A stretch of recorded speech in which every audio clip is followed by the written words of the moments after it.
LP UP ইয়াৰ কাৰণে যিখিনি vacancy আছে এই ভেকেঞ্চি টোটেল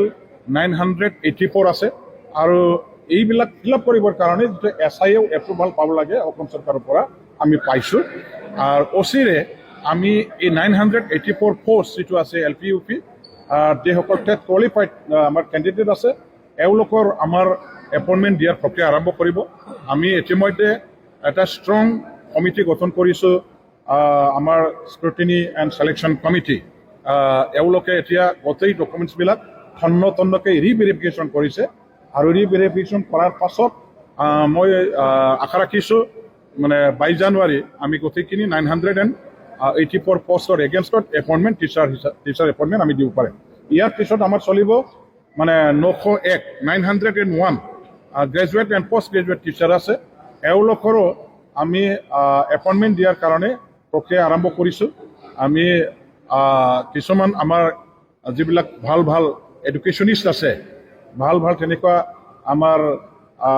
মানে কি কয় শিক্ষাবিদ আছে এখেতসকলক লৈ এটা কমিটি আমি গঠন কৰিবলৈ লৈছোঁ এই কমিটি গঠন কৰাৰ পাছতে আমি এডভাৰটাইজমেণ্টৰ ব্যৱস্থা কৰিম আৰু ইণ্টাৰভিউ পাতাৰ ব্যৱস্থা কৰাৰ পাছত যোগ্য আমাৰ ছাকচেছফুল কোৱালিফাইড এই টিচাৰ মানে কি কেণ্ডিডেটবিলাকক টিচাৰৰ কাৰণে এপইণ্টমেণ্ট দিয়া হ'ব এপইণ্টমেণ্ট পিয়ৰলি ট্ৰেন্সপাৰেণ্ট হ'ব আৰু on the basis of merit appointment দিয়াৰ আমি ব্যৱস্থা কৰিম এলপি ইউপি ইয়াৰ কাৰণে যিখিনি ভেকেঞ্চি আছে এই ভেকেঞ্চি টোটেল 984 আছে আৰু এইবিলাক ফিল আপ কৰিবৰ কাৰণে যিটো SIও এপ্ৰুভাল পাব লাগে অসম চৰকাৰৰ পৰা আমি পাইছোঁ আৰু অচিৰে আমি এই 984 পোষ্ট যিটো আছে এলপি ইউপি যিসকল টেট কোৱালিফাইড আমাৰ কেণ্ডিডেট আছে এওঁলোকৰ আমাৰ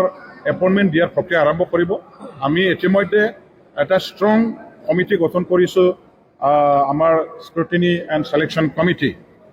এওঁলোকে এতিয়া গোটেই ডকুমেণ্টছবিলাক খন্নকৈ ৰিভেৰিফিকেশ্যন কৰিছে আৰু ৰিভেৰিফিকেশ্যন কৰাৰ পাছত মই আশা ৰাখিছোঁ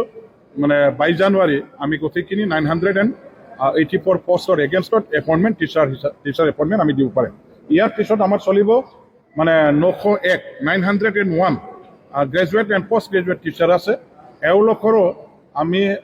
এপইণ্টমেণ্ট দিয়াৰ কাৰণে প্ৰক্ৰিয়া আৰম্ভ কৰিছোঁ আমি কিছুমান আমাৰ যিবিলাক ভাল এডুকেশ্যনিষ্ট আছে ভাল তেনেকুৱা আমাৰ মানে কি কয় শিক্ষাবিদ আছে এখেতসকলক লৈ এটা কমিটি আমি গঠন কৰিবলৈ লৈছোঁ এই কমিটি গঠন কৰাৰ পাছতে আমি এডভাৰটাইজমেণ্টৰ ব্যৱস্থা কৰিম আৰু ইণ্টাৰভিউ পাতাৰ ব্যৱস্থা কৰাৰ পাছত যোগ্য আমাৰ ছাকচেছফুল কোৱালিফাইড